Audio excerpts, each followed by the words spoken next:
Welcome back to the channel. Today, we're diving deep into a world few dare to explore, the dark web.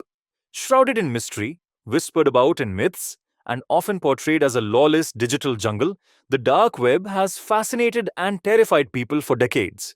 But what is the truth behind the myths?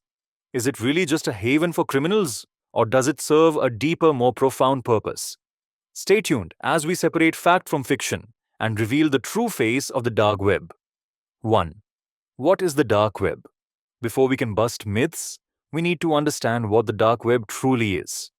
The dark web is a part of the internet that isn't indexed by traditional search engines like Google or Bing. You can't just type a URL into your browser and reach it. Instead, it requires special software, most notably the Tor browser, to access. Contrary to popular belief, the dark web isn't inherently illegal. It's simply a hidden part of the internet where privacy and anonymity reign supreme. People use it for a variety of reasons, from journalists communicating with whistleblowers to citizens in oppressive countries accessing censored information. It's a double-edged sword, powerful for both good and evil. 2. Myths about the dark web. There are countless myths about the dark web. One of the biggest misconceptions is that every user is a criminal. While illegal activities do occur, that is only a slice of what exists. Another myth is that it's impossible to access without becoming a target for hackers or government surveillance. In truth, with proper security practices, many people browse the dark web safely every day. Finally, many believe that the dark web is endless and larger than the regular internet.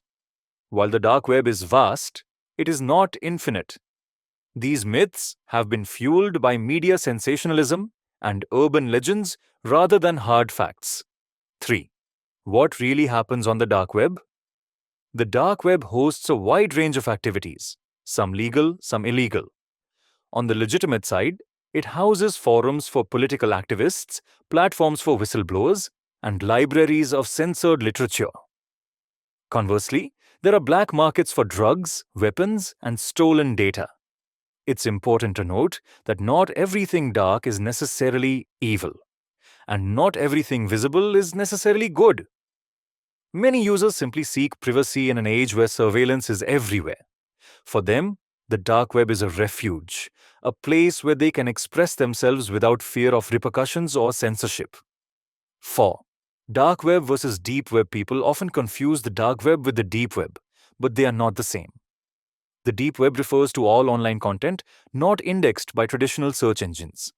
This includes things like private databases, academic journals, and personal email accounts.